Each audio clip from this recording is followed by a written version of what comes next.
ازيكم عاملين ايه؟ النهارده ان شاء الله هنعمل الكب كيك الجميل ده. بس قبل ما نبدا ما تنسوش تشتركوا في القناه وتعملوا لايك. عندي المقادير 4 بواكي فانيليا عشان انا بحب الفانيليا الكتير في الكيك عشان زفرت البيض، وعندي 4 بيضات بحراره الغرفه، وعندي علبه زبادي، وعندي كوبايه عباره عن زيت 3/4 كوبايه زيت ومعلقتين سمنه. ابتدي الضرب فيه.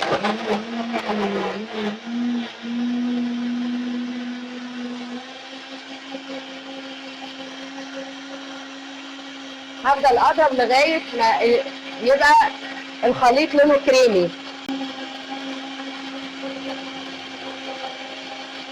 وهبتدي احط السكر حبه حبه.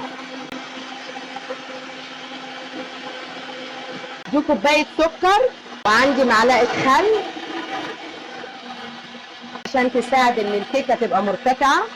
3 كوبايات دقيق ومعلقه بيكنج باودر، والدقيق صالح لاستعمال الكيك او الكب كيك. احط دلوقتي الخليط ده كله في الطبق ده، هنزل كل الخليط وابتدي، شايفين الخليط كويس ازاي وبقى لونه حلو كريمي. هبتدي احط معلقه دقيق، معلقتين كده بمعلقتين، وابتدي اقلب خليط شويه بشويه كده. ابتدي اقلب شويه بشويه كده اهو. بحطش الدقيق كله علشان ما يحصلش يعني يبقى هيتقلب عجين، يعني مش هيتقلب ان هو خليط كيك. ابتدي اقلب بالراحه كده، بس نحاول ان احنا نقلب في اتجاه واحد، حتى يعني ان انا اقلب الطبق نفسه الفه معايا كده شويه تاني.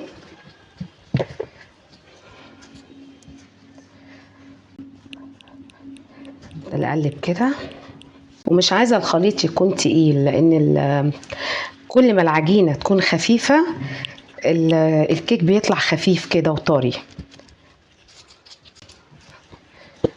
حط تاني شويه، افضل اقلب فيه كده اهوت لغايه خلاص هنوصل للمرحله اللي هي نصبه في القوالب. خلاص اهي، خلاص فاضل تقليبه صغيره بس كده اهو. حلو جدا جدا جدا جدا. هي انا كنت عامله 3 كوبايات دقيق، فهي خدت حوالي 2.5 كوبايات دقيق. انا عايزه اصفيها احطها في القوالب دي، قوالب كب كيك. طيب انا عايزه اعمل ايه بقى؟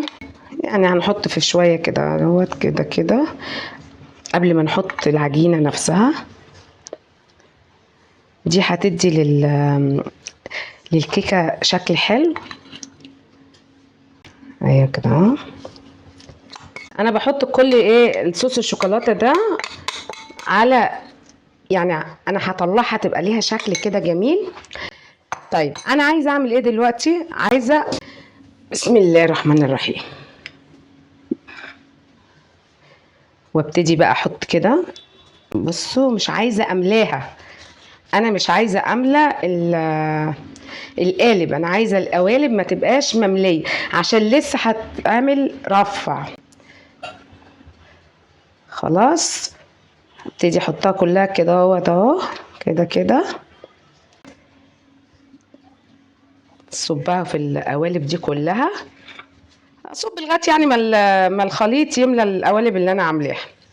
هظبط الكيك على 150، الوقت اللي يستوي بيه هيستوي على 150 علشان ما يتحرقش مننا بس. ونكون خلصنا الفيديو. ان عجبكم الطبق الحلو ده اشتراك في القناة ولايك حلو كده. شكرا.